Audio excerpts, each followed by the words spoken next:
네, 그동안 잘 계셨습니까, 다들? 저는 6월 말부터 창원, 또 7월 달에는 제주, 지난주에는 서울에서 계속 코로나 와중에서도 캠프를 열게 됐습니다. 그래서 진리를 알고자 하는 많은 분들이 오셔서 또 은혜를 받고, 특별히 그 재난의 시대라서 그런지 전하는 저나 또 듣는 모든 분들에게 하나님 은혜가 더 컸다고 생각합니다. C.S. 루이스는 이 태양열이 버터를 녹이기도 하지만 또 진흙은 더욱 단단하게 한다, 이런 말을 남겼습니다. 그러니까 재난이 왜 왔는지 이건 우리가 다 알 수는 없습니다. 하나님이 하신 일을. 근데 분명한 것은 그것이 우리를 녹여버릴 수도 있고, 또 어떤 사람은 더욱 믿음을 단단하게 할 수 있다는 것입니다. 저도 한 3월부터 거의 사역이 중단됐었고 취소됐었고, 그런 가운데 신명기 말씀을 묵상하는데 신명기 18장에 보면 축복과 저주의 장이 나오거든요. 거기 보면 60절 61절에 내가 너희를 애굽의 질병으로 또 율법에 기록하지 않은 질병으로 치겠다, 이런 말씀이 나와요. 애굽의 질병은 우리가 잘 알고 있는 질병이고, 율법에 기록되지 않는 질병은 들어보지 못한, 이전에 알지 못했던 질병이죠. 그래서 코로나가 바로 이런 질병이었구나, 이런 생각을 좀 했었고, 또 많은 시간이 있어서 밀린 책들 좀 보게 됐는데 책들을 통해서 여러 가지 생각을 좀 정리하게 됐습니다. 6월 초에 좀 생각이 정리가 되더라고요. 이 코로나 예배와 또 교회의 내용을 보니까 거의 비본질적인 것은 다 휩쓸려 가더라고요. 진짜 본질적인 건 없어지지 않거든요. 그래서 신앙의 본질과 또 복음과 예배와 교회의 본질에 대해서 좀 정리를 한 게 있었어요. 그래서 1년에 한 번씩 제주에서 이제 그 목회자 세미나가 열리는데, 제가 이런 주제를 가지고 제주 계시는 우리 김강식 목사님께 연락했더니 아주 환영하시더라고요. 그리고 실제 그 일을 지금 주관할 수 있는 제주 순복음교회 박매일 목사님이 성시 회장으로 계신데, 그분도 마침 이런 코로나 시대에 목회자들이 많이 또 고민하고 있는 문제이기 때문에 좋다. 그래서 이제 7월 9일 날 세미나를 열게 된 거예요. 1일 세미나를. 그 뒤로 이제 한 달쯤에 걸쳐서 다시 생각을 정리하고 하는 중에 7월 초에 이제 원고를 보내게 됐습니다. 근데 원고를 그렇게 자세히 쓸 것까지는 없는데, 그냥 7월 초 어느 토요일 날 아침에 오전 일찍 책상에 앉았는데 이 컴퓨터를 치기 시작하는데요. 지금 봐도 내가 쳤다 이런 고백이 안 들어요. 원래 이제 엄마들이 애들 처음에 글씨 가르쳐 줄 때는 애들 손을 잡고 쓰잖아요. 근데 자기 손으로 썼지만 누가 쓴 거야, 이게. 엄마가 써준 거죠. 꼭 그런 기분이었어요.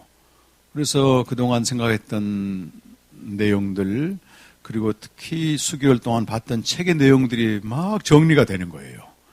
그리고 단숨에 한 15페이지 정도 되는 그 원고를 다 써내려간 겁니다. 그리고 이제 세미나하는 과정에서 또 몇몇 지인들한테 목사님께도 보냈죠. 그 원고를 보내봤어요. 그랬더니 상당히 반응들이 좋고, 이제 코로나 때문에 책들이 많이 나오고 어떤 대처 방안들이 나오는데 본질에 대해서 다루는 게 많지 않은데 목사님 본질을 다뤄줘서 고맙습니다, 이런 반응도 오고, 그래서 이제 제 책 많이 내줬던 일의 소원에 원고를 보내봤더니 그분들도 이 책 낼 수 있게 되는 거예요. 보통 요즘 코로나 하게 되면 이런 사이즈로 나오거든요. 많이 코로나 관련 소책자들이 나와서. 그래서 제 세미나 잘 마치고 그동안 제가 조금 원고를 다듬고 내용을 보충해서 지금 이게 지난주에 재난과 기독교의 본질로 지금 책이 나와 있습니다.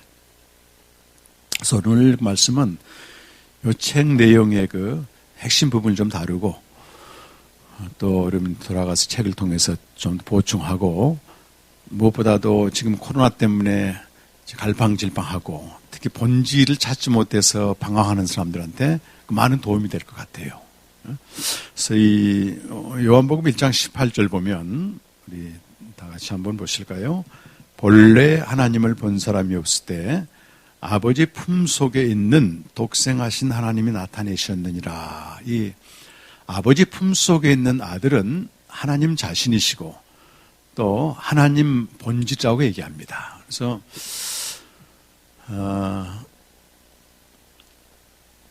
이것을 우리 신학적인 관점에서 보면 신개념과 신본질로 구분하거든요.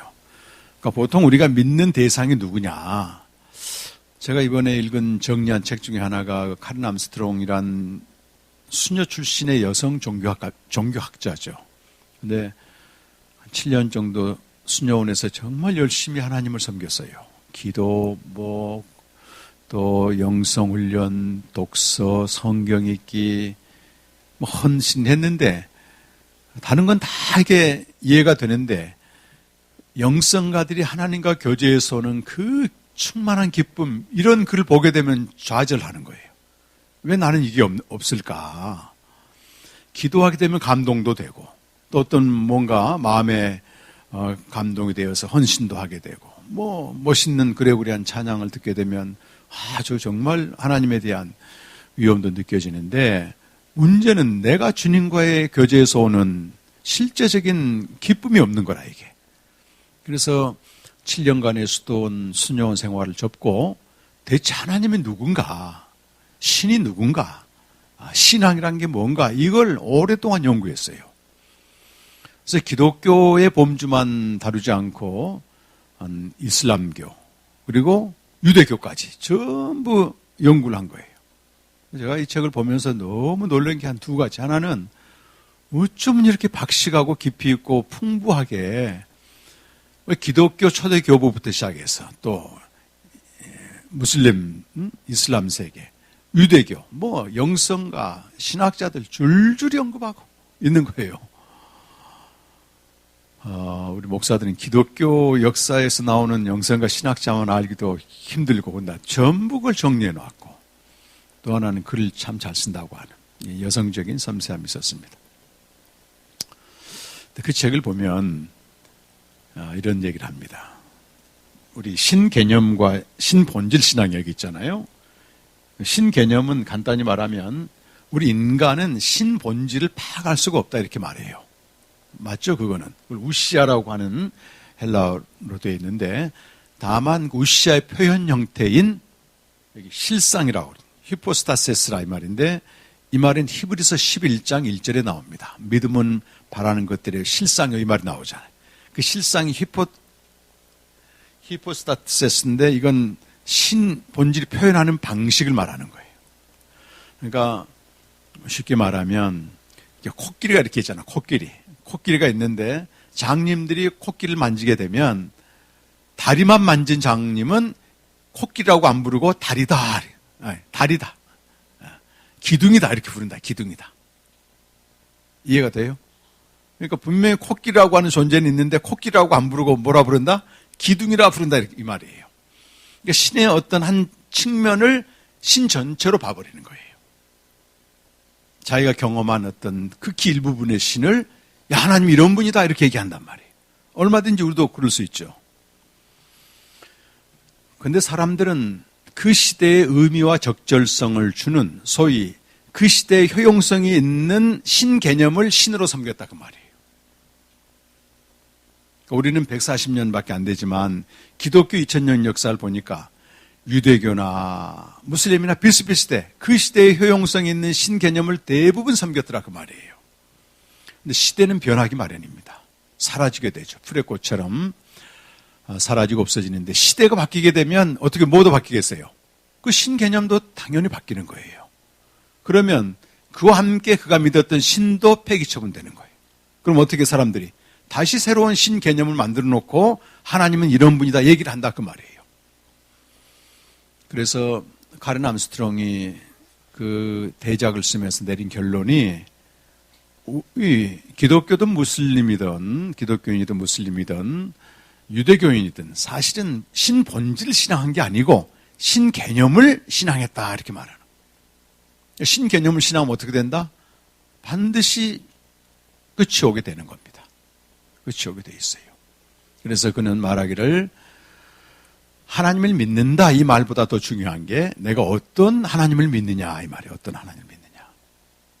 기독교는 신개념의 신앙으로 시작하지만 반드시 생명의 말씀을 통해서 신본질 신앙으로 가야만 됩니다. 그렇지 않으면 그 시대가 믿는 하나님을 진짜 하나님으로 다 믿고 있는 거예요. 우리 한국만 해도 60년대에는 복 주시는 하나님이 기복신앙이었잖아요. 예수 믿으면 복 받는다? 지금은 그게 안 먹히잖아. 시대가 바뀌어가는 거예요. 왜? 예수 안 믿어도 복 받는 사람들이 많이 있잖아요.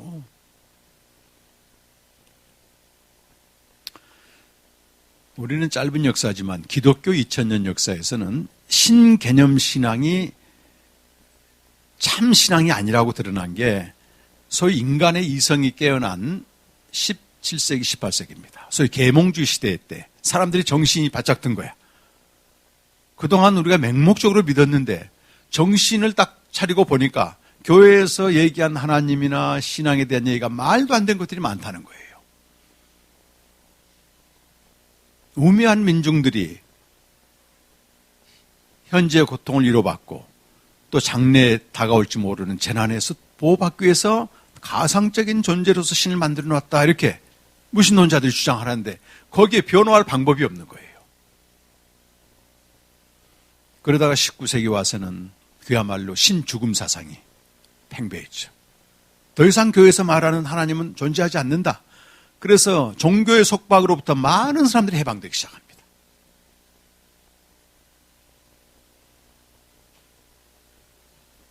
그나마 그 신개념 신앙의 마지막 종점에 이르렀을 때 키에르케고르나 프리드리 니체가 이렇게 양방향으로 진행하게 됩니다. 키에르케고르는 덴마크 출신 철학자지만 정말로 대단한, 어떻게 보면 하나님이 정말 은혜를 주신 것 같아요. 그 신개념 신앙, 그동안 우리가 믿었던 신개념 신앙은 반드시 없어져야 된다는 거예요. 책에 보면 이렇게 정리를 좀 했는데요. 참 와닿아요.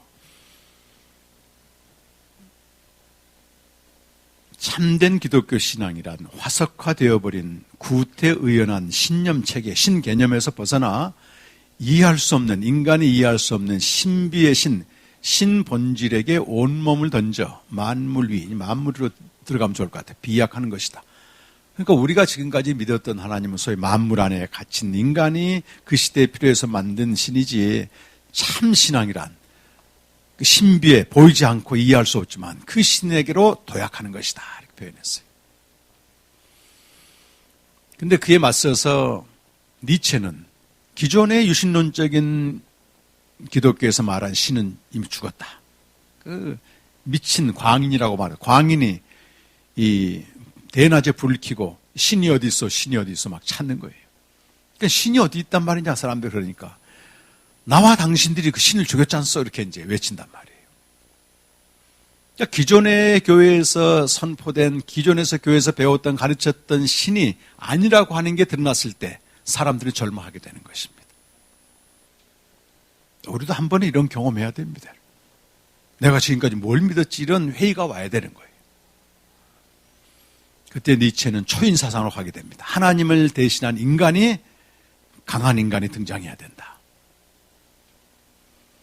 근데 니체는 그렇게 해놓고도 자기가 가장 유약한 병자가 돼요.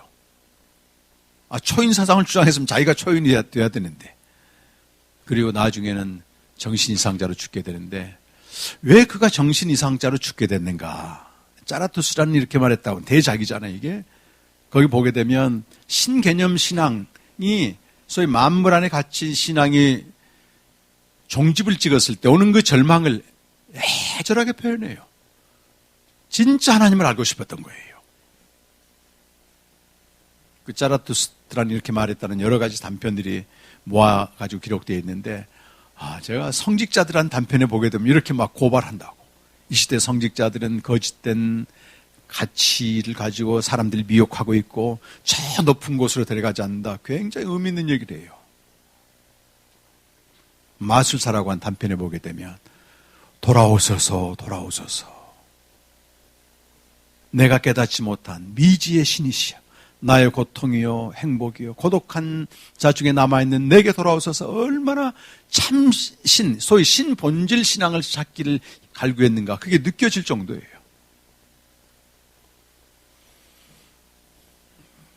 그런데 이 신개념 신앙에서 신본질 신앙으로 넘어가는 것은 생명의 말씀으로만 가능하고 체험으로 되는 게 아닙니다. 왜? 신본질 요한복음 요한일서 1장 1절에서는 태초부터 있는 생명의 말씀에 관하여는 내가 보았고 들었고 주목하여 만진 바 되었다. 우리 읽었던 오늘 요한복음 1장 18절에서는 신본질 그분이 이 땅에 오셨다는 거예요. 생명입니다. 생명. 말씀 앞에 가야만 알게 되는 거예요. 그런데 그 니체 시대만 해도 이미 성경은 자유주의자들 인간의 이성으로 전부 분해해가지고 이건 천박한 문서로 취급됐단 말이에요. 그러니까 지식인이 성경을 보면 안 되는 거예요. 그러니까 성경 없이 진리 없이 말씀 없이 참 신앙을 찾는다는 것은 불가능해요 거의. 그나마 키에르케고르는 뭐 말씀을 받는지 그건 확인되지 않았지만 그 세계를 본 겁니다. 진짜 신이 있다고 하는 걸. 근데 그로부터 한 7, 80년 지나서 말씀 앞에 나아가서 신본질 신앙을 이 교회에 드러내신 분이 스위스 출신의 신학자인 칼바르트예요. 칼바르트가 말씀 앞에 나가지 않았다면 몰랐을 거라고 아마. 말씀 앞에 탁 나갔을까 뭐라고 말하냐면 하나님은 교회에서 얘기한 그 소위 무신론자들 신죽음 사상들에게 했던 그런 정도의 하나님이 아니라는 거예요. 근데 그 니체와 칼바르트 사이에 무슨 일이 있었는가 하면 두 번의 세계 전쟁이 있어요. 1차 대전, 2차 대전이 있으면서 전 유럽에 신이 죽었다고 하는 사상을 완전히 입을 닫아버리게 만듭니다. 인간의 이성을 초월한 사건이잖아요. 두 번의 세계대전은. 인간이 스스로 패러다이스를 만들 수 있다고 확신했는데 패러다이스가 아니고 재앙이 오기 시작하는 거예요. 그런 시기적인 배경도 있었지만 칼바르트가 영혼과 시간 사이에는 소위 만물 위의 세계와 만물 안의 세계 사이에는 무한한 질적 차이가 있다고 하는 유명한 말을 하는 겁니다. 만물 위와 만물 안의 무한한 질적 차이, 영혼과 시간 사이의 무한한 질적 차이는 영혼에서 오신 그리스도 안에서 극복된다 이런 얘기를 하는 거예요. 이건 요한복음 3장 13절에 예수님이 직접 말씀하시기를 하늘로부터 오신 인자, 이 인자 외에는 하늘에 올라간 자가 없느니라. 그분이 하늘로부터 오셔서 십자가에 죽으시고 부활하심으로 우리의 영원한 생명을 주시고 우리 만물에 계신 아버지 품까지 인도한 그 성경의 진리를 이 신학자가 얘기를 하는 겁니다. 그리고 그와 동시대에 살았던 폴틸리라고 하는 독일 출신의 신학자가 여기에 살을 붙이게 되는 거예요. 영혼의 세계에 대해서 맑게 드러내요.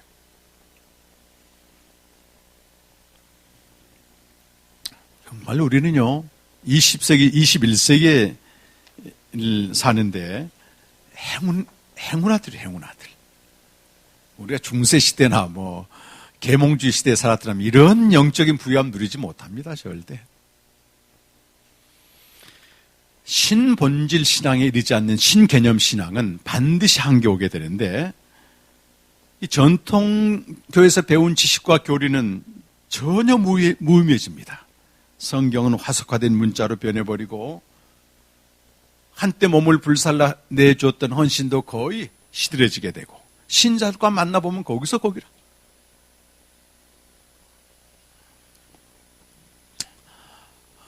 우리 한국교회도 마찬가지입니다. 우리 한국기도회는 거의 신본질 신앙이 아니고 필요에 의해서 필요에 호소하면서 신앙, 특별히 교회가 양적인 부흥을 막 이루게 됩니다. 일제강점기에는 빨리 이 고통을 벗어났으면 좋겠다 해서 피안의 세계를 동경하는 또 재림을 문자적으로 받아들여요. 모든 이단의 한국교회 이단의 원조가 김성도 권사라고 하는 여자입니다. 이 여자는 많은 신령한 체험을 하고 또 주님을 너무 사랑했어요.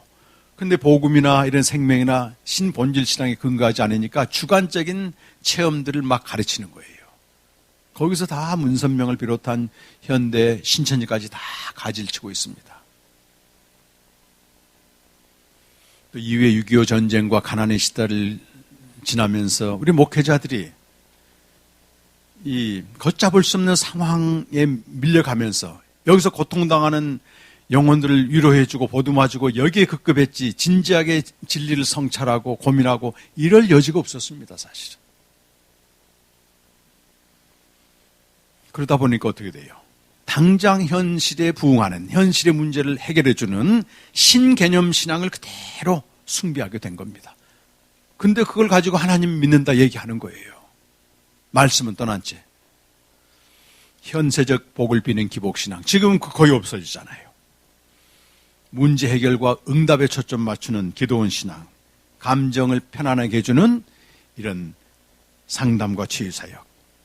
그리고 교회에 가서 좀 열심히 하면 직분 상승하고, 사회에서 대접받고, 교회에서도 대접받고, 목사들한테는 목회 성공, 교회 부흥. 이건 거의 비본질적인 거고 신개념 신앙인데 이걸 붙들고 있는 거예요. 이거 없어지면 큰일 난다 생각하고.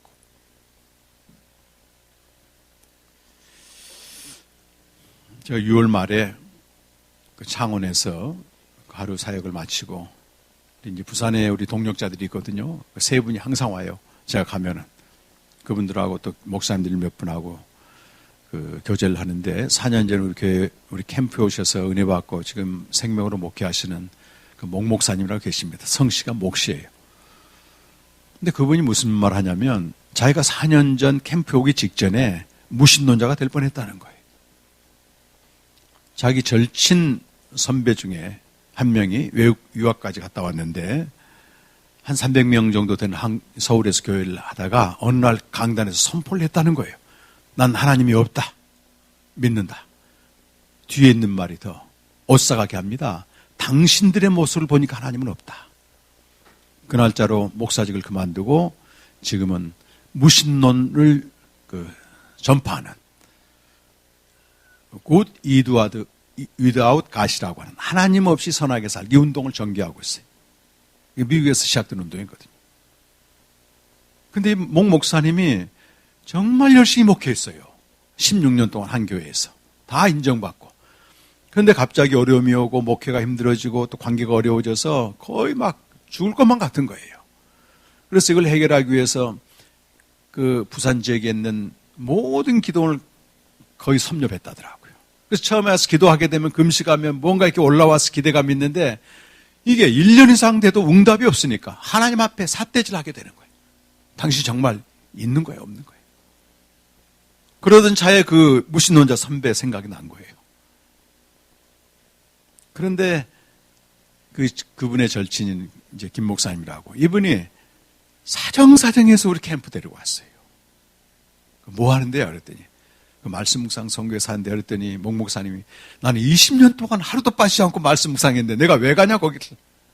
그래도 한 번만 가보자.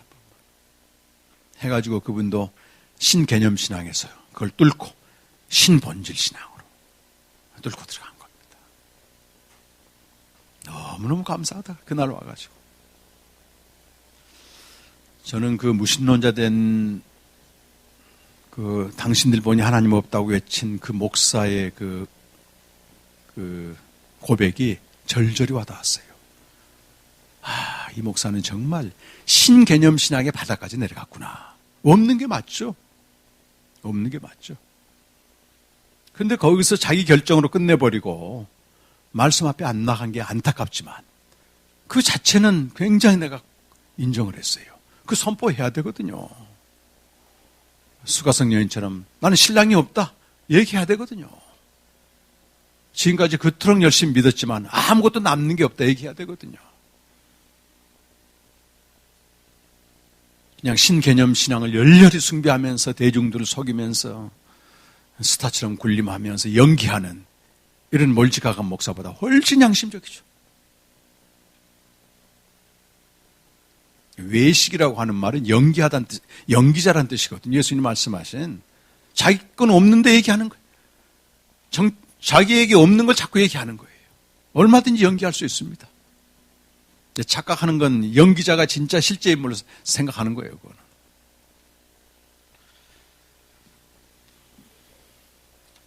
그래서 종교개혁 이후 무신론과 신죽음 사상을 이 모든 것들은 신본질이 아니고 사실은 신개념 신앙을 공격하는 것입니다. 그래서 우리가 신개념 신앙에서 출발합니다. 모든 신앙은. 우리 자녀들이 엄마 아빠라고 하는 굴레 안에서 또 그 보호와 돌봄 안에서 성장을 하잖아요. 그러면서 우리는 엄마 아빠의 모든 걸 그대로 전수하게 됩니다. 엄마 아빠의 잘못된 삶이나 심지어 성격까지도 물려받게 돼요. 그러나 어느 날 이 아이들이 독립하게 되면 진짜 인생이 뭔가를 찾듯이 기존의 교회 전통과 이수하는 꼭 필요한 것입니다. 우리가 거기 있었기 때문에 신앙을 갖게 되고 하나님을 알게 되어가고 신학을 하게 되고 저도 목사까지 됐잖아요. 그걸 부정할 수는 없는 것입니다. 그러나 어느 날 하나님께서 이게 아니다 싶으면 직접 말씀 앞에 나가서 대체 하나님이 누구냐? 하나님 믿는다는 말보다 중요한 게 어떤 하나님 대체 믿고 있느냐? 물어야 된다는 거예요. 왜? 초대교회는 효력이 나타난 이 초대교회 성경에 내게 효력이 전혀 안 나타나면 물어야지. 왜 그들은 그렇게 밖에 가운데 있었는데도 그렇게 기쁨이 충만해서 매일매일 고통과 압제를 넉넉히 초월하면서 저렇게 승리의 삶을 살았는가? 매일 맞아가면서도 복음을 저렇게 힘있게 전했는가? 그건 물어야죠. 폴 스티븐스 교수는 우리 불러신학교에 묻는 것까지도 영적인 질문도 하나님이 주신다 그런 얘기 하더라고. 보통 깊은 고난이나 재난이 오게 되면 묻게 되죠.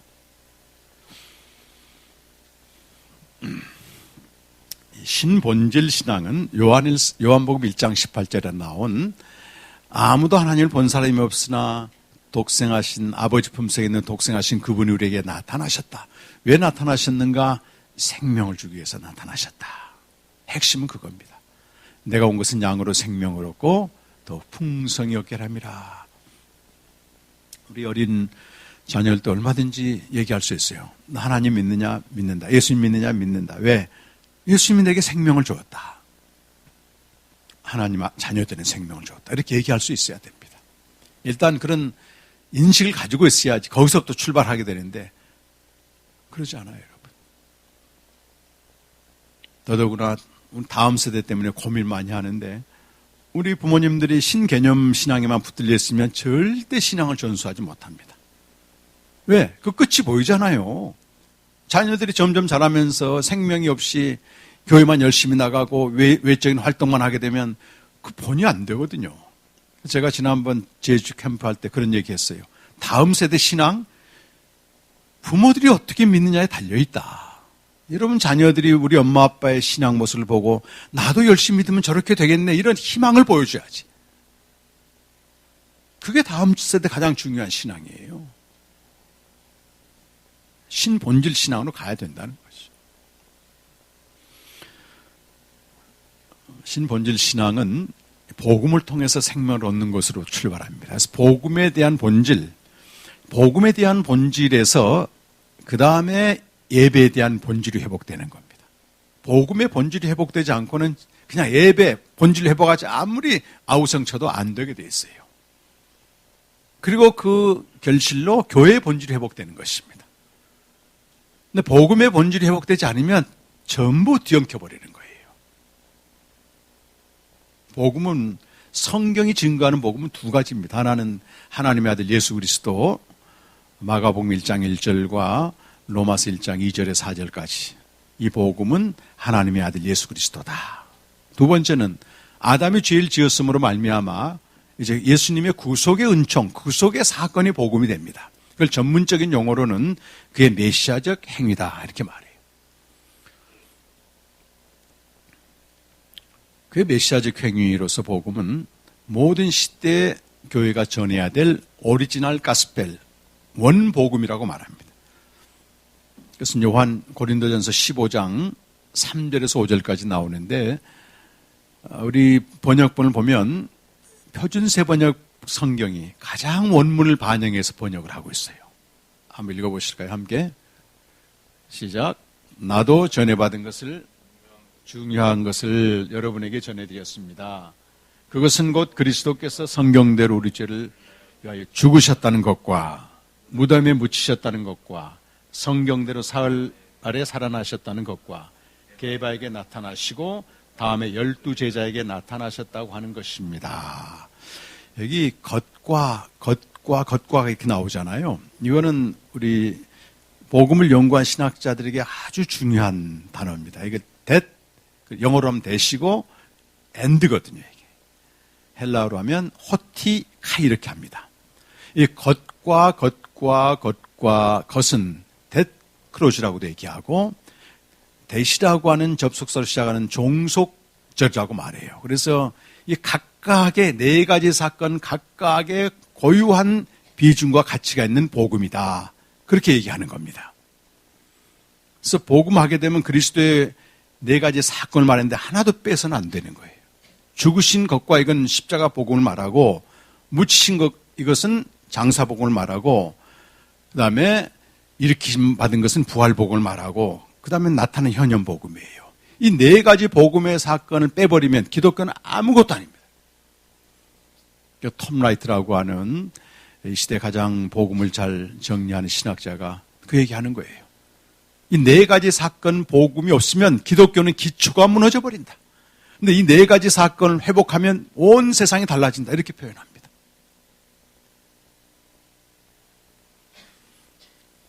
복음에 대해서 얘기하라면 나름대로 다 얘기합니다. 예수님 우리 위해서 죽으셨다. 우리 죄가 용서받았다. 근데 제가 그 톰 라이트 이것이 복음이다라는 책을 읽으면서 이건 최근에 읽은 책인데 너무 공감한 게 있어요. 고대 유적지에 가게 되면 어떤 파편 같은 이런 유적을 발견하거든요. 그러면 이 파편을 발견했는데 이 파편보다 중요한 게 파편이 어느 그림에 들어갔냐가 더 중요하다는 거예요. 예를 들어서 어떤 여인상을 발견했어요. 여인상 조각을. 근데 여인상 조각이 제사 행렬인지 대관식 행렬인지 몰라요, 이게. 그래서 이 파편을 발견한 것보다 더 중요한 게 이 파편이 어느 그림에 들어가느냐, 이게 더 중요한 거예요. 근데 그 원판을 발견하지 못하면 이 여인상 파편은 맞는데 고대시대 게 이걸 알아서 해석해버리는 사람들이. 이건 뭐 같다 다 얘기해요. 복음도 마찬가지라는 겁니다. 이 네 가지 예수 그리스도의 구원의 사건 복음이 분명한데 이 복음을 어느 그림에 갖다 붙이냐, 이 배경이 더 중요하다는 거예요. 근데 그 복음을 집어넣는 문맥이 성경에 자세히 나와 있는데 사람들은 성경의 문맥을 안 따라가고 그 복음만 붙잡고 자기가 하고 싶은 얘기를 다 해버린단 말이에요. 이건 복음 자체가 틀린 건 아니에요. 진리지만 얼마든지 이용될 수 있다는 거예요.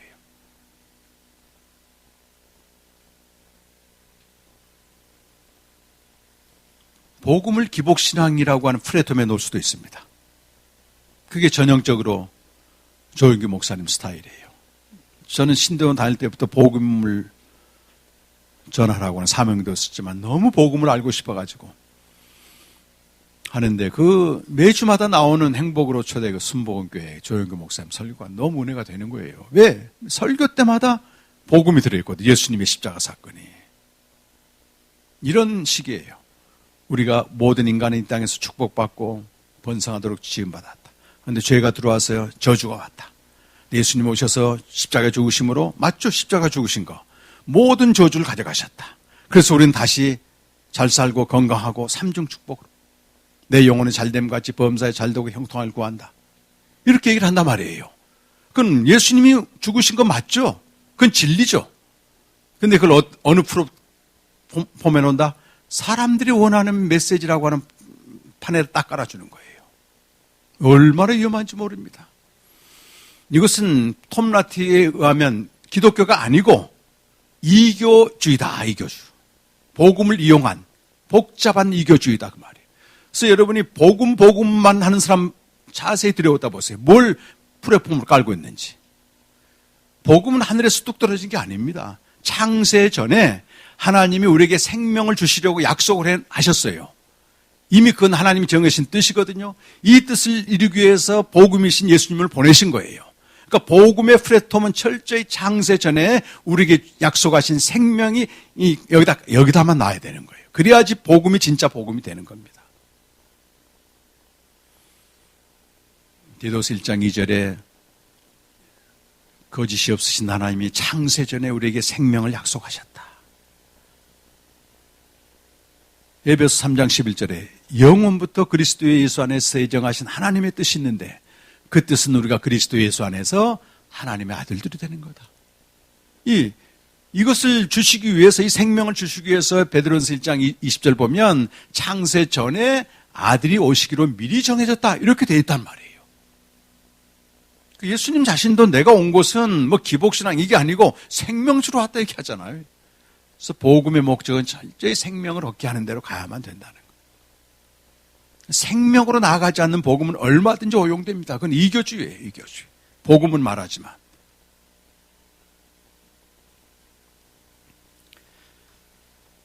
복음의 본질은 창세전에 약속된 생명을 얻는 거고 그 복음으로 말미암아 우리가 생명을 누리는 것입니다. 이것이 신본질 신앙의 가장 기초가 되는 신앙입니다. 생명이 없는 신앙 거의 신개념 신앙이에요. 한동안 막 반응을 하거든요. 뭔가 되는 것 같거든. 근데 지나고 보면 반드시 풀의 꽃처럼 마르고 떨어지는 베드로전서 1장 24절 말씀처럼 반드시 마지막에 오게 돼 있습니다. 여기 있는 사람들을 우리는 진짜 복음을 전해주고 생명으로 나가도록 도와줘야 되는 거예요. 이렇게 복음이 본질이 되어서 생명으로 나아갈 때 그 다음에 가능한 것이 예배예요. 참 예배. 우리 6월 달에 목사님이 예배 세미나도 하셨지만 제가 첫 시간 강의를 이렇게 유튜브로 듣고 너무 공감도 하고 너무 은혜가 되더라고요. 요한복음 4장을 다루셨잖아요. 성경 전체에서 예배의 본질을 정확히 다룬 데는 거기밖에 없습니다. 근데 그것도 문맥을 자세히 봐야 돼요. 문맥. 그래서 배경 그림 다 제껴놓고 요한복음 4장 24절만 가져와가지고 예배하는 자는 신령과 진정으로 예배할지라 웬만한 교회에서 전부 그거 간판처럼 예배드릴 때마다 합니다. 어느 문맥에 이걸서 예수님 말씀하셨느냐가 더 중요하다 그 말이에요. 야곱의 우물에서 물을 깃던 여인에게 예수님이 오셔서 생수를 통해서 생명을 줬잖아요. 솟아나는 샘물을 통해서 영원한 생명 이렇게 하셨잖아요. 생명을 얻은 그녀가 묻는 겁니다. 이제 예배를 어떻게 드려야 되느냐? 이전처럼 그리심산에서 드려야 될 것인가? 또 당신처럼 예루살렘 성전에 드려야 될 것인가? 그랬을 때 생명을 얻은 그 여인에게 예수님 하신 말씀이 이 산에서도 말고 저 예루살렘에서도 말고 예배할 때가 왔다 이렇게 말씀하시는 거예요. 특정한 시간이나 장소 이게 참 예배가 아니라고 하는 것입니다. 그러면서 아버지께 예배하는 자들은 영과 진리로 예배할 때가 왔다. 그렇게 말씀하세요. 그럼 여기서 중요한 것은 예배의 대상이 막연한 신이 아니고 아버지라 그 말은 우리가 뭐가 있다는 얘기예요? 생명이 있다는 얘기죠. 생명 없는 사람은 그냥 그리심산이나 예루살렘 성지나 특정한 장소나 특정한 시간에 가서 나 예배 드렸다 이렇게 얘기한단 말이에요. 그럼 내 안에 생명이 있는 사람은 어느 때나 예배가 가능해요. 어느 때나. 어느 때나 가능해요. 어떻게 드린다고요? 영과 진리로 예배하라. 그럼 영과 진리로 예배한다는 말씀이 무슨 말인지 알아야 될 거 아니겠어요? 생명을 주셨단 말이에요. 근데 영생은 뭐라고 되어 있습니까? 요한복음 17장 3절에 영생은 유일하신 참 하나님과 그가 보내신 자 예수 그리스도를 아는 것이다. 연합을 말해. 그 안에 들어가는 거. 아들 안에 거하고 아버지 안에 들어가는 걸 말하거든요. 그 아들을 통해서 아버지 품에 들어가는 거, 이게 영과 진리의 예배라는 거예요. 영생의 삶을 사는 것이 예배입니다. 그래서 영이신 하나님에 대해서 아주 유명하고 권위 있는 귄터 보르캄이라고 하는 신학자가 이렇게 정리했어요. 한번 읽어보세요. 너무 제가 공감을 해가지고 야 정말 정확하게 했구나. 이분 아주 권위 있는 신학자예요. 같이 읽어보십시다. 하나님은 거기에 현존하고 계시며 우리를 기다리고 계신다. 실제로 단순히 기다릴 뿐 아니라 마치 아버지가 돌아온 탕자를 막기 위해서 달려나가듯 두 팔을 벌리고 우리를 향해 달려오고 계신다. 우리가 이 아들을 통해서 아버지께 나가게 되면 하나님은 영이란 말이 보이지 않는단 말이거든요. 거기 계시는 거예요. 그리고 우리를 맞아주실 때 어떻게 맞아주느냐? 탕자가 돌아올 때 그 기뻐하지 않은 아버지의 모습으로 맞아주신다. 아버지 품속까지 가는 거예요. 이게 예배라는 거예요. 감격 아닙니까? 감격. 로마서 8장 15절에 보면 우리가 양자의 영을 받았으므로 하나님을 아바 아버지로 부르짖느니라 이렇게 되어 있어요. 아바 아버지다. 앞에는 아바는 예수님이 사용하셨던 아람어를 거기다 집어넣어놔요. 보통 아버지란 뜻이거든요. 뒤에 있는 아버지는 헬라어고. 그런데 갈라디아 4장 6절에 보면 그 아들의 영이 있어 우리가 하나님을 아바 아버지로 부르느니라 이렇게 돼. 부르느니라. 그냥 부른다는 거예요. 로마서 8장 15절에서는 부르짖느니라 이런 표현에서 부르짖는. 환호성을 말합니다. 환호성. 이슬람 경전에서는 알라라고 하는 이름이 99가지가 나와요. 99가지가 나옵니다. 그리고 무슬림의 이름은 99가지 중에 하나를 짓습니다. 그런데 99가지 중에서 단 하나 없는 게 아버지예요, 아버지. 우리가 예배하는 대상은 아버지거든, 아버지. 그 무슬림 여인의 회심기를 보니까 그 무슬림 아버지가 너무 폭력적이고 분노가 많아가지고 걸핏하면 자기 엄마를 때리고 자식들도 때리고 일한 여자인데 탈출해가지고 어떻게 영국을 갔는데 그 하나님이 직접 감동을 주시고 찾아오신 거예요. 그래서 예수님을 영접해가지고 이제 교회를 갔는데 거부하는 온 사람 남자들인 거예요. 남자 하게 된 이미지가 아버지 이미지가 있으니까. 와, 그런데 남자들이 그렇게 신사적이고 깨끗하고 친절하고 그러는 거예요. 근데 성경 공부를 하는데 이렇게 하나님이 아버지다 이게 막 반발심이 와. 저항감이 오는 거예요. 그래도 계속 말씀을 읽고 성령의 도우심을 받는데 어느 날 그 잔인했던 아버지 이미지가 없어지게 되고 은혜와 사랑이 충만한 아버지로 찾아오는 거예요. 그 기쁨을 얘기해 놨더라고요. 야, 우리 육신의 아버지와 다르구나. 그러면서 아버지가 세상 떠날 때 이 딸이 가가지고 예수님을 영접시켰대, 영접. 진짜 아버지를 만나가지고. 예배는 고역이 아닙니다, 고역. 사랑과 인자가 충만하시고 내가 탕자의 모습으로 와도 양팔 벌려서 맞이해 주시는 아버지 품속에 들어가는 거예요. 예수님은 아버지 품속에 계시다가 우리에게 오셨습니다. 예수님이 똑같이 우리에게 말씀하세요. 내가 아버지가 날 보내신 같이 나도 너희를 보내노라. 그럼 우리가 어떻게 살아야 되겠어요? 아침마다 영과 진리를 통해서 아버지 품속에 들어가 그 품속에서 하루를 시작해야 된다 그 말이에요. 그 품속에서 하루. 이게 예배, 매일 드리는 예배입니다. 이 예배가 있을 때 소위 회집 예배든 온라인 예배든 이 보이는 형태의 예배는 그때 의미를 갖게 되는 거예요. 이건 실제가 있을 때 상징이라고 하는 그릇이죠. 그래서 뭐 상징도 중요합니다. 이런 개인적으로 드리는 영과 진리 예배가 있을 때 함께 모여서 예배 드리게 되면은 여기서 완성이 되는 거예요. 서로 세워지게 되고 사랑과 선행을 격려하게 되고 이 길이 맞다고 하는 확신을 얻게 되고.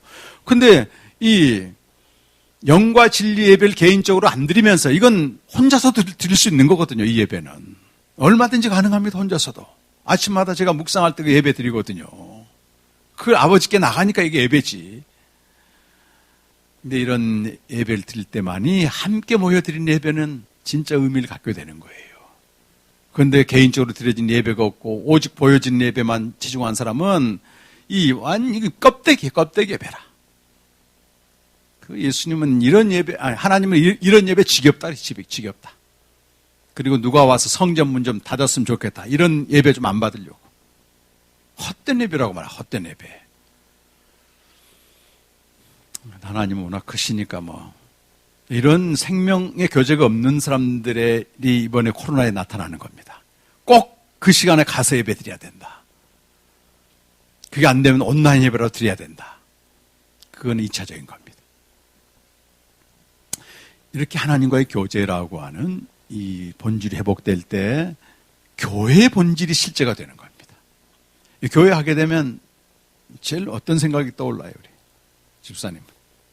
교회 하게 되면 딱 이미지가 뭡니까? 있을 거 아니겠어요? 선교사님까지 하셨는데.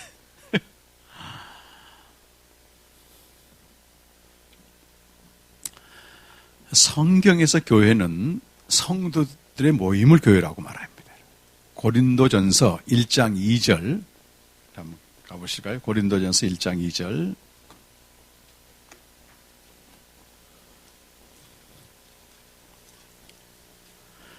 다 함께 한번 읽겠습니다. 시작. 고린도에 있는 하나님의 교회 곧 그리스도 예수 안에서 거룩하여지고 성도라 부르심을 받은 자들. 여기까지. 교회는 헬라어로 에클레시아, 어디로 불러내다 이런 뜻이거든요. 여기 끝에 성도라 부르심을 받은 자들, 여기에 근거해서 교회는 성도들의 모임이다. 가장 기본적인 정의입니다. 교회는 뭐라고요? 생명 얻은 성도들의 모임이 교회입니다. 그러니까 우리 충현이 축복이랑 같이 이렇게 이 교회가 되는 거예요. 생명이 있으면. 보이지 않습니다, 교회는. 모임입니다, 모임. 그리고 또 하나는 단수로 되어 있는데 성도 개인이 교회예요. 성도 개인이 교회입니다. 스케빈 글리스라고 하는 신약 성경 교회론을 쓴 그분은 신약 성경에는 에클레시아가 복수로 나오고 단수로 나온다. 복수로 나올 때는 성도들의 모임을 말하고 공동체를 말하고, 단수로 나올 때는 성도 개인이 세상 가운데서 교회다 이렇게 정의합니다.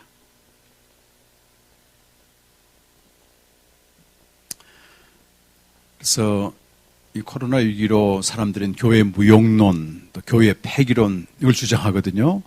근데 그건 세상 사람들의 시각에는 단순히 교회가 건물로 보이는 거예요. 또 모이는 이 외형 이걸로 보이는 겁니다. 초대교회는 성도들의 모임이 교회였고 313년 콘스탄티누스가 기독교를 공인하면서 이걸 소위 보이는 교회로 바꿔놨어요. 바꿔놨습니다. 외형 교회로. 교황을 수장으로 한 조직교회로 바꿔놨습니다. 근데 이거를 다시 뒤집은 사람들이 종교개혁자들입니다. 종교개혁을 먼저 일으킨 루터는 성경을 연구하면서 교회는 성도들의 모임이다. 다시 본질을 그대로 회복해요. 그런데 칼빈은 조금 다른 색깔 얘기했습니다. 성도들이 어떻게 생기느냐? 말씀을 전해서 응답하는 성도들이 교회를 세우기 때문에 말씀을 전하는 기관으로서, 말씀을 전하는 기구로서 이 기구가 더 중요하다 이렇게 얘기를 했단 말이에요. 그럼 성경에는 없는 얘기예요, 사실은. 논리적으로는 맞죠. 그래서 교회는 성도들의 모임뿐만 아니고 하나님이 제정하신 기구다 이런 말이 있습니다. 근데 하나님이 제정하신 기구가 우선된다는 거예요. 기구하게 되면 뭐가 필요하겠습니까? 조직이 필요하고 사람이 필요합니다. 그래서 칼빈이 3대 직분을 만들어요. 목사와 장로와 집사 제도를 만듭니다. 좀 이견이 있죠? 근데 우리 한국 기독교는 장로 계통에서 들어왔어요. 교회 하게 되면 무슨 생각이에요, 전부? 목사, 장로, 집사, 그리고 말씀을 전하는 기구. 이 이미지가 딱 들어와 있는 겁니다. 그리고 외형교회, 건물. 근데 그건 본질에 상당히 멀리 간 겁니다. 우리 본질이 충실한 가운데 비본질이 있으면 문제가 안 돼요. 근데 본질이 없어진데 비본질이 왕성하게 되면 이건 당연히 무너져야 되는 거예요. 교회는 교회 자체를 위해서 존재하지 않고 세상을 위해서 존재합니다. 성도들의 모임, 또 개인으로서 교회. 고린도후서 5장 17절 이하에 보면 세상과 하나님을 화해시키는 자로 교회가 존재하는 겁니다. 김학철 교수가 쓴 아무것도 아닌 것들의 기쁨을 보면 책을 읽다 보면 꼭 한두 문장이 남거든요, 이렇게. 근데 그 책에서 제일 남는 게 그 부분이에요. 우리 그리스도인이 세상에 존재하는 것은 하나님과 세상 사이에 화해시키는 역할을 한다면 화해시키는 역할. 왜 화해가 필요합니까? 불화하고 있다는 증거잖아요, 지금. 그런데 그 김 교수 얘기에 의하면 이 세상에서 소위 잘 나가는 사람들, 돈과 권력과 명예가 있고 모든 게 잘 풀리는 사람들은 하나님께 별로 각질 게 없는 거예요. 그냥 당연히 감사하겠죠. 그러나 아무것도 아닌 것들은 버림받고 비천하고 깨어지고 질병이 있고 일이 풀리지 않고 이런 사람들은 저 밑바닥에 하나님에 대한 원망과 절망이 있다는 겁니다. 왜 나만 이래야 되는가? 똑같은 동시대에 살면서. 그런데 예수님이 아무것도 아닌 것들이 것이 되셔서 아무것도 아닌 것들 사이에 오셨다 그 말이. 그래서 그들의 고통에 그대로 함께 하시면서 우리를 알고 계시다는 겁니다. 네가 당하는 고통은 내가 다 알고 있다는 거예요. 새로운 세상이 왔다. 나와 함께 새 세상을 만들어 가자. 정말 화해 대상은 그런 사람들이라고 하는 거예요. 그런 역할을 교회가 해야 된다는 거예요.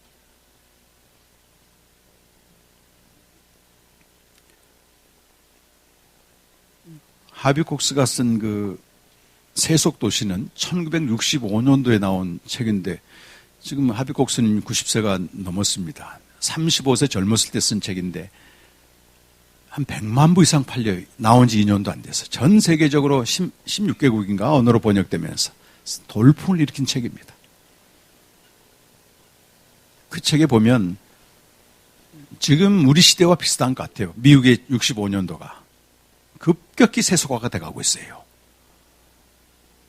옛날에는 유럽 사회만 해도 다 일단 하나님을 믿었잖아요. 이렇게 무신론이라고 해서 하나님이 없다 그 말은 아니거든요. 하나님 존재는 계신데 우리가 모른다, 인정하지 않는다 이런 차원이었어요. 그런데 지금 세속화 시대에는 인간의 주인이 되면서 하나님 존재 자체를 부인해요. 그러니까 우리 신앙이 잘못됐다는 걸 가르쳐줘야 되는데 원래 신앙도 없는 사람들한테는 이런 메시지도 안 된다는 거예요. 그럼 어떻게 교회가 그들 가운데 존재하는가 그 말입니다. 그래서 하비콕스는 교회를 단수로 정의해서 움직임이라고 말해요. 움직임. 교회는 움직임이다. 내가 가 있는 그곳이 교회, 내가 바로 교회다 이런 개인으로서 교회를 강조합니다. 그래서 사람들에게 하나님에 대해서 관심도 없고 호기심 정도밖에 안 되는 그 사람들을 조직화되고 전통적이고 권위적인 체제로 끌어오는 건 불가능하다 이렇게 얘기하는 거예요. 바람직하지도 않고 어떻게 해야 되는가? 내가 하나님과 함께 있으면서 요셉처럼 하나님이 함께 하니까 요셉이 어떻게 살아요? 하나님께 신실하게 사는 것은 세상 가운데서 내게 맡겨진 일을 성숙하고 책임 있게 해낸다는 것입니다. 그렇게 해서 전통적인 제도권 교회로 데리고 오는 게 아니고 개인 교회로 그들을 데리고 오는 게 이게 구원이다 얘기하는 거예요. 그러다가 또 하나님의 감동을 주면 교회에 나올 수도 있을 거고 보이는 교회로 전도하는 게 아니고 내가 교회가 되어서 나의 삶을 보고 이 옛사람의 본성은 철저히 자기중심적이거든. 그런데 새 사람의 본성은 고린도후서 5장 15절 말씀처럼 다시는 나를 위해 살지 않고 자기를 위해 살지 않고 죽었다가 다시는 그리스도를 위해 사는 것이다. 내가 내 안에 하나님께로 받은 인자와 신실을 가지고 아버지 품속의 하루를 시작하면서 세상으로 나가서 하나님을 알지 못한 그들 가운데서 성숙하고 책임 있는 존재로 살면서도 이타적인 삶을 살게 되면 세상 사람들을 우리가 교회로 데려오는 것이다 이렇게 얘기합니다. 그걸 우리 스스로 할 수는 없습니다. 하나님이 우리와 함께 계시고 우리는 하나님과 함께 동력하는 자가 되는 거예요. 이 로마서 8장은 만물 이 세상에 탄식하고 있다고 말씀하고 있어요. 사실 우리 영적인 눈으로 보면 아무리 잘 먹고 잘 살아도 그 영적 깊은 곳에서는요 하나님을 찾고자 하는 갈망이 다 있습니다. 영이 죽어있기 때문에 영이 하나님을 갈망하고 있는데 그게 안 보이니까 그 영에 대한 갈망을 눈에 보이는 육체적인 걸로 채우는 거예요. 세상 것으로 채우게 되고, 실제는 하나님의 영을 주었기 때문에 영이 하나님을 갈망하는 겁니다. 그게 육적인 일에 탐닉한달지, 물질에 탐닉한달지, 세상 취미에 탐닉한 모든 것들에 보이지 않는 영이 하나님을 갈망하고 있는데 그걸 찾기까지는 거기에 매여 있는 거잖아요. 그러니까 세상은 피조세계는 탄식하고 있다고 말해요. 그들은 하나님의 영광에 이르고 하나님의 아들들이 나타나길 바라고 있다는 거예요. 문자적으로 말하면 종말론적인 구원을 바라고 있지만 이미 우리가 하나님의 자녀들이 됐고 우리 안에 하나님의 영광이 있다면 우리를 기다리고 있다고 하는 겁니다. 이렇게 어두운 가운데 있는데 좀 희망이 보여야 되잖아요. 희망이. 근데 우리 집사님 보니까 뭔가 인생이 이게 전부가 아니라 희망이 있어요. 희망. 그걸 탄식하는 만물 가운데서 우리도 함께 탄식하면서 우리의 탄식을 성령이 들으시고 또 탄식하며 하나님과 우리가 일하는 자가 되어서 모든 상황에서 선을 이루어 가자, 이 메시지입니다. 로마서 8장 28절 한번 보시면 제가 두 개로 번역해 놨는데 우리가 전통적인 번역은 위에 겁니다. 위에 거는 우리가 알거니와 하나님을 사랑하는 자 곧 그 뜻대로 부르심을 입은 자들에게는 뒤에 있는 게 중요한데 모든 것이 합력하여 선을 이룬다 이렇게 되어 있어요. 그럼 선을 합력하여 선을 이루는 주체가 뭐죠? 여기서는 모든 것이라고 되어 있잖아요. 모든 것. 근데 이렇게 해석을 단순하게 해버리게 되면 자, 우리는 구원받은 자들이야. 하나님 사랑하셔. 그 뜻대로 부르심을 받았어. 그런 사람에게 일어난 모든 일은 무조건 선이 된다. 이렇게 운명론적으로 해석할 수가 있는 거예요. 스토아파 운명론입니다, 이거는. 그래서 뭐라 그래요? 잘 되겠지? 잘 되겠지? 모든 합력의 선을 이룰 거야. 코로나? 합력의 선을 이룰 거야. 걱정하지 마. 이렇게 돼버린단 말이에요. 신경 쓰지 마. 이거는 정말 성경을 오해한 겁니다. 이것도 말이죠. 앞뒤 있는 문맥을 다 자르고 한 해석이에요. 그래서 요즘 아래 해석이 거의 정확해요. 이건 저희 신학자들도 언급되어 있고 NIV 성경 보면 나나주 두 번째 이대로 되어 있습니다. 영어가 되신 분들은 그대로 읽으시고 이제 번역해 놓은 거 같이 한번 읽어보겠습니다. 시작. 하나님은 그분을 사랑하는 자들과 함께 일하셔서 모든 것에서 선을 이루신다. 이게 정확한 번역이라고 말이에요. 하나님은 자기를 사랑하는 자들 누구겠습니까? 앞뒤 문맥을 보면 탄식하는 만물 보고 탄식하는 우리들이에요. 그러나 우리는 어떻게 할 줄은 몰라. 빌바를 알지 못해요. 이 코로나가 왔어도 이걸 어떻게 해야 될지 모르는 게 우리의 진실한 고백이에요. 답을 섣불리 제시하지 말라는 겁니다. 그저 탄식하는 거예요. 그때 성령이 탄식하면서 우리와 하나님이 주어가 되셔서 우리와 함께 일하셔서 어떤 일 가운데서 선을 만들어 가신다 그 말이에요. 그것이 만물을 충만케 하는 개인 교회로서 사명이라 그 말이에요. 우리가 그 일 해내야 된답니다. 그럴 때 29절에 보면 그 선이 마다들의 형상을 닮아가는, 우리는 개인적으로 주님을 닮아가는 사람이 되고 이 탄식하는 만물은 충만하게 된다. 예배서 4장 10절에서 예수님이 높이 들리신 것은 만물을 충만케 하려 함이라. 예배서 1장 22절 23절에서는 예수님이 만물의 머리가 되셔서 높이 들리신 예수님이 그것은 교회를 통하여 만물을 충만하게 합니다. 탄식하는 만물이 있기 때문에 충만이 필요한 겁니다. 모든 피조 세계가 아담의 죄로 인해서 방향이 다 그릇돼 버렸어요. 인간의 욕망에서 지배를 받고 탄식하고 있는 겁니다. 근데 우리가 교회로서 세상에 나가는 겁니다. 사명자로서 나가는 거예요. 근데 우리 스스로 일하지 않고 하나님과 함께 일한 자가 되어서 우리가 주어진 탄식하는 고통받는 세상에서 함께 일하여 선을 이루어가는. 자, 마지막으로 마태복음 4장 말씀 한번 읽고 기도하겠습니다. 마태복음, 예수님이 그렇게 사신 거죠. 4장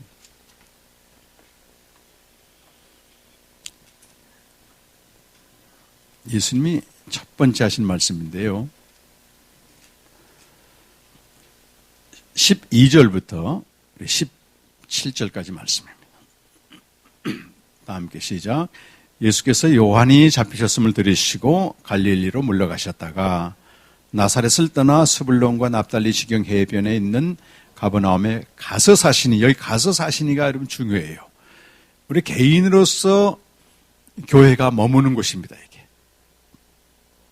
가서 사시니, 계속해서 이는 선지자 이사야를 통하여 하신 말씀을 이루려 하심이라. 일렀을 스불론 땅과 납달리 땅과 요단강 저편 해변길과 이방의 갈릴리여, 흑암에 앉은 백성이 큰 빛을 보았고 사망의 땅과 그늘에 앉은 자들에게 빛이 비치었도다 하였느니라.